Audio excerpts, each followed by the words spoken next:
honest, and open conversation. Grab your ice matcha, your vanilla sweet cream, cold brew, or whatever your favorite drink is, and get comfortable because today we have an important topic to be discussed.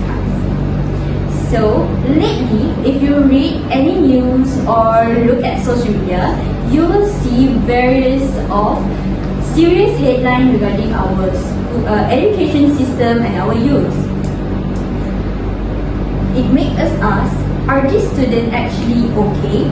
From tragic school incidents to cyberbullying, mental health challenges, and the stress of finding a job, students nowadays face a lot of modern challenges. So today, we are going to look deeply into the issue in education. We will speak honestly. So to help me discuss this, I have two wonderful guests with me today. Sitting with me is Eliana, a high school teacher and a counselor who works with students every day and sees what happens in school. So welcome, Eliana. Hello, Mina, and hello everyone. It is so good to be here. My students love your podcast, so when I told them that I was coming to the Chit Chat podcast, they were very excited, and I'm happy to represent the teachers today. Oh, thank you so much, Eliana. I love that. Greetings to all your students out there. So next to Eliana, we have Dr. Shazana, a senior lecturer who deals with the next phase of students' life. She sees what happens when these teenagers finish school and enter university and job market. So welcome, Dr. Shazana. Thank you, Mina. It's great to be here. It is very good to discuss this heavy educational and social issue in space that feel casual and important. Usually, I discuss this topic in formal meeting. But this friendly conversation is very nice. Yes, exactly. No boring or rigid lectures today, I promise. Just an honest conversation among friends. So let us start our first topic because we have so many things to discuss. Let us start with a case that shocked the whole country. On October 14, 2025, there was a tragic case in Petaling Jaya near the Bandar Utama and Damansara Utama area. A 16-year-old high school was killed after being stabbed by her own schoolmate inside the school toilet. When the news broke, I felt very sad and shocked. This happened in a normal school. So, Eliana, as a teacher who works in high school every day, what was the reaction of the teachers and what does this show about school safety? Oh, Mina, when that news arrived at our school, all the teachers became so silent and shocked. And also we were very sad because as a teacher, we believe that school should be a safe place. And also the parents trust us with their friends like every day. But the reality now is that case of bad behavior, vandalism and bullying is increasing quickly. It is no longer just about students skipping school, but the level of violence has been so worse. It really has. We see it on social media very often. If you search on TikTok or Threads, you can find so many videos of students fighting in school. For example, the fight video in school across Sabah and Sarawak that became viral recently, right? It feels like so many young people become angry more easily.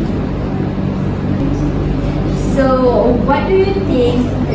Why do you think this thing happened? If I look at this from a psychological perspective, Mina, the bad behavior we see in a school is a sign of a deeper mental health disease. This act of violent or serious vandalism do not just happen without a reason, but the ability of a teenager to control their emotional has dropped. When a student brings a weapon or tool to school, or when a group of students hurt a classmate and record it for social media attention, it means their emotions are completely broken. They are overwhelmed and they show it through the aggression. the part about recording the fight for social media attention is very worrying. Your friend is getting hurt, but your first reaction is to take out your phone and record a video to just get viral. Yeah, exactly. That is related to on what they watch every day. Young people constantly exposed to violent content. It is in the movies that they watch or play their video game that they play in hours, and the graphic online that they see without a filter. When you see a violence content like every day on the screen, you become used to it. But the difference between a virtual games and also the real life becomes unclear. They do not realize in real life a violent action has a permanent and sad consequences. We also must remember the academic pressure. Students do not just face a social problem, but they face the educational system that change its syllabus very difficult. Over the last few years, the school curriculum has become very heavy and fast. Students feel stressed trying to follow it. The rates of stress, depression, and burnout among school students are now very high. When you combine academic stress, emotional problem, and violent video, the student reach a breaking point. It feels like we are asking these teenagers to face the stress of adulthood before their own brain are mature enough to handle it, right? Yeah. Okay, this brings us to another part of the problem, which is cyberbullying. Physical bullying at school is already bad, but at least the teacher can see it and stop it. But cyberbullying is a silent problem. It follows students back to their homes, sneaks into their bedroom through their phones, and leave them with no safe place to hide. Eliana, how does this affect the daily life of the student you counsel? Okay, cyberbullying is one of the hardest thing to manage now because adults cannot see it until the damage already done. In the past, if a student was bullied at school, they could go home, close their door and stay safe. But now the bullying follows them into their bed at night. It is happened in private WhatsApp where a student is removed and talked about negatively. It's happened on anonymous confession page on Instagram or Telegram channel meant to embrace student. I have had students enter my counseling room and crying because of humiliating photos of them were shared across a whole school community within an hour. That is very cool. The psychological impact must be massive, right? How does a young teenager handle that level of public embarrassment? They cannot handle it easily. At the age, a teenager identity depends a lot on being accepted by their friend. When the acceptance is taken away from mind, it just causes serious psychological trauma. We can see a direct connection between cyberbullying and the rising rate of the stress, anxiety, and depression among young. When you add this emotional trauma to heavy academic pressure, the student cannot cope. Then they cannot focus on their exam and they feel that people online are laughing at them. The worst part is that cyberbullying does not leave a physical marks, right? A parent might see their child looking at phone and think that they are just being a normal teenager's antisocial one, right? But inside, the child was suffering, right? Yes, exactly, Mina. Parents often miss the sign because of the student hide their problem. They are afraid or worried about their parents if they take their phone away. They stop sleeping well and their marks start drop and they become easily angry, and also they stop talking with their family. When the school syllabus was changed and made it very harder or difficult, the students feel completely hopeless. They feel attacked from all sides, such as bullying, online stress at school, and not understood at home. It is very sad. their peace of mind is being attacked constantly, and the problem is very deep. Okay, so let us change our topic slightly to something that affects almost students. I believe we all face this problem almost every day. So let us talk about focus. I will be honest, my screen time last week was very high. I spent a lot of time scrolling through short videos on TikTok and Instagram. If a video does not catch my attention in 3 seconds, I will just swipe to the next video. But I am an adult. Dr. Shazana, you see the younger generation in your university lectures. How is this constant scrolling affecting their ability to learn? Well, Nina, we are all a little guilty of them. But you are right. For adults, it is just a bad habit. But for teenagers whose brains are still developing, they change how their brain is working.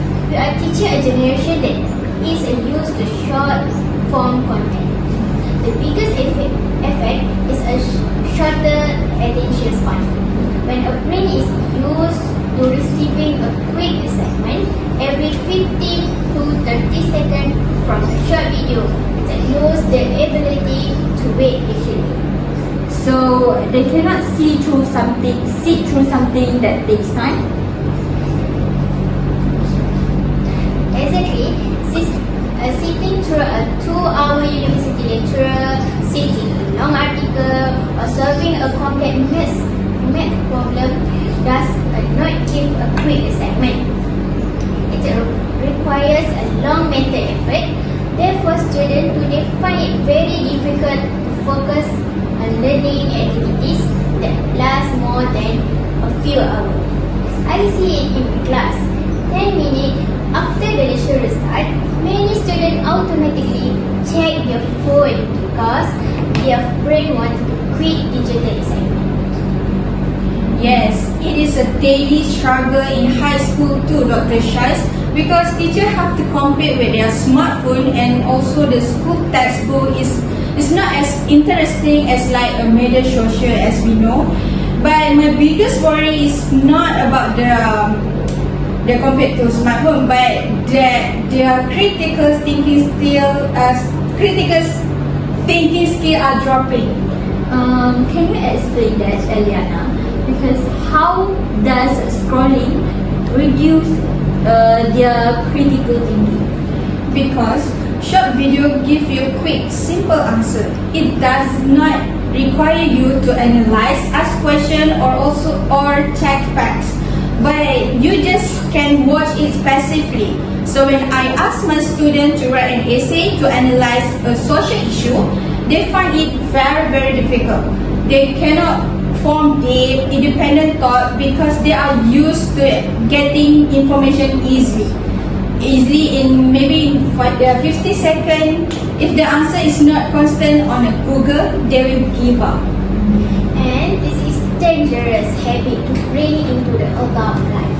Critical thinking is necessary to solve a problem. If our future generation cannot focus long enough to understand a problem, how can they create a new solution and lead our country? They will easily believe fake news, be easily influenced by online trend, and be end to quite for difficult tasks. Okay, this lead us to our final topic, which is graduate unemployment. Let us look at the situation.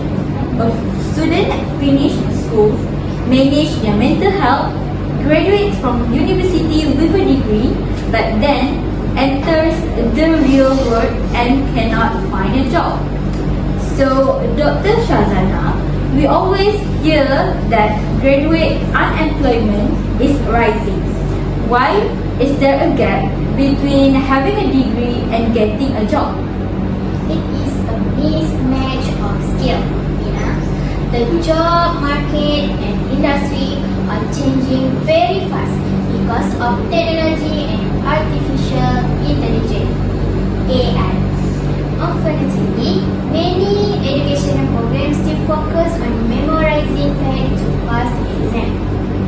When graduates enter the workforce, employers do not care if you can memorize a textbook.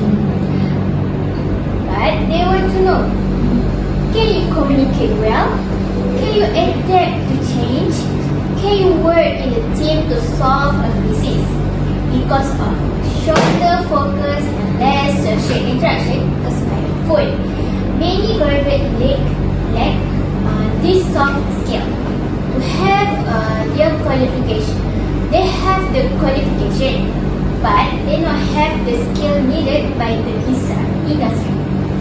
This creates a sad cycle for younger students, Mina.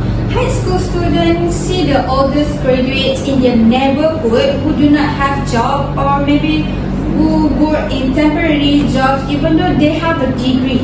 The younger students start question the value of education. They think, why should I study hard and face stress if I will end up with an unemployed anyway?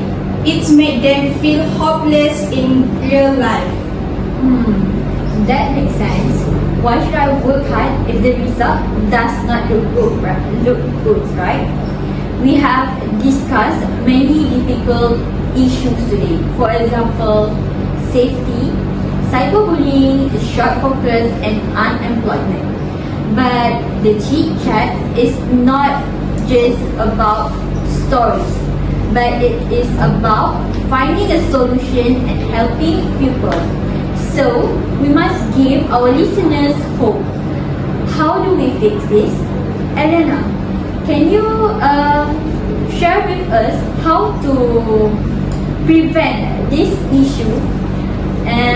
But let us start with school first. Okay.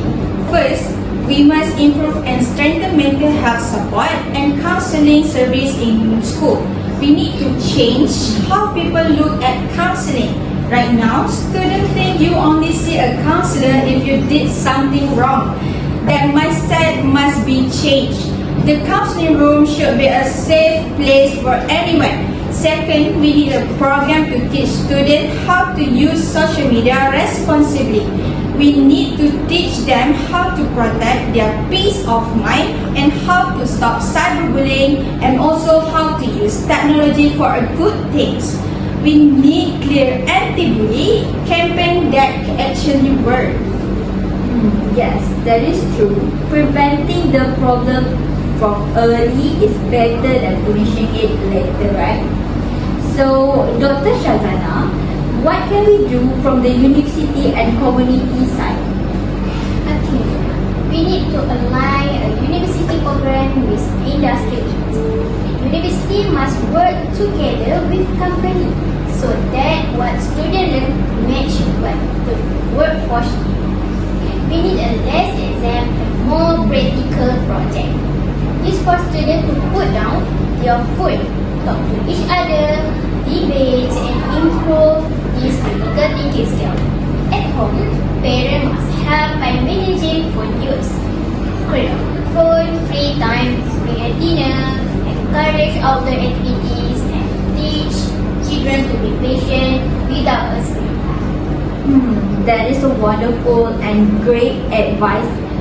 So, managing our time and technology is very important for all of us. Wow guys, honestly, these few minutes have flown by so incredibly fast and my mind is just completely buzzing. If today's conversation taught me anything, it is that the education cannot just be a factory line where we pump information into a student's head and expect them to be fine. But it is actually an ecosystem. If we want safe schools, brilliant minds and successful graduates, we have to protect their mental peace, teach them emotional resilience and guide them through this digital wilderness. So, Elena, before we wrap up, what is your one final takeaway for our listeners today? Okay, to every student, parent, and also the teacher listening to this right now, to this podcast, check in on the people around you. Do not assume someone is okay just because of they are quiet. Be incredible kind online, and because your word have weight. And if you are a student struggling right now, please know that you do not have to carry the weight of the word alone. Reach out, speak up. There are people who want to listen and help through it. Beautifully said, Elena. Thank you. Dr. Shazana, what are your final words of wisdom for the GEEC Chat podcast community? My final challenge is for the year. Reclaim your focus on your mind. Do not let the algorithm dictate your emotional state or your attention span.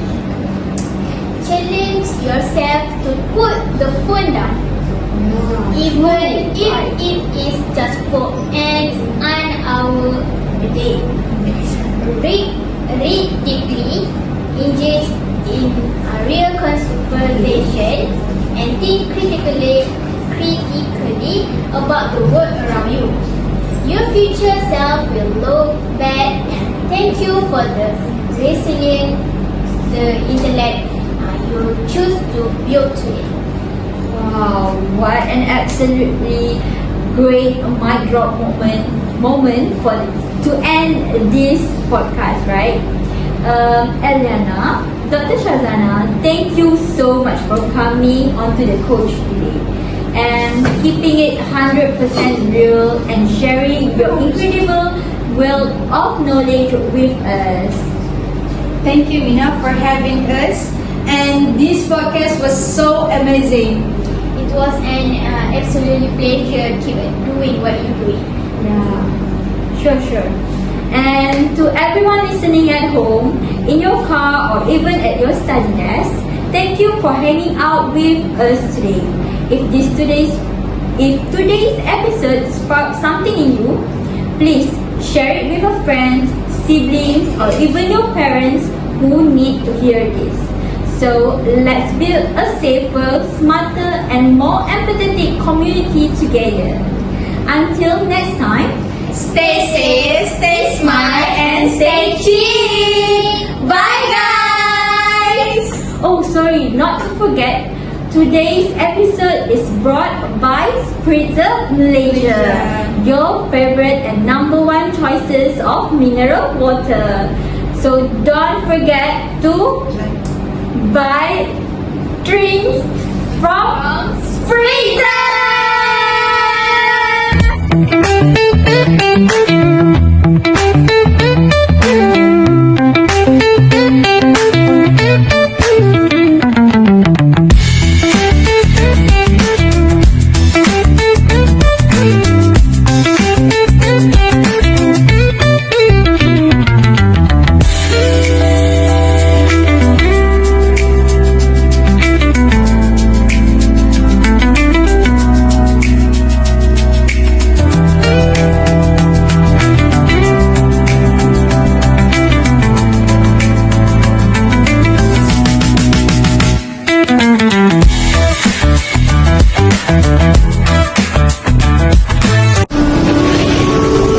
Spritzer, the original rainforest water made by Mother Nature. Naturally rich in silica, a mineral that helps the body build collagen to keep nails strong, hair healthy, and skin radiant. Look good and feel great from the inside out with Spritzer.